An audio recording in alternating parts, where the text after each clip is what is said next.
seasoning.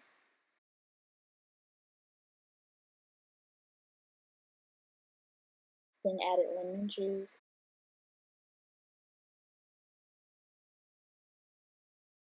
and orange juice into my saucepan.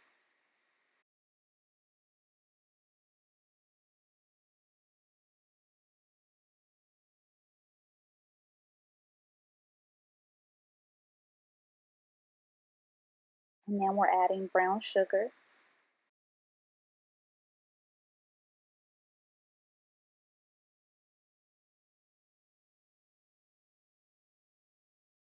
And then white sugar.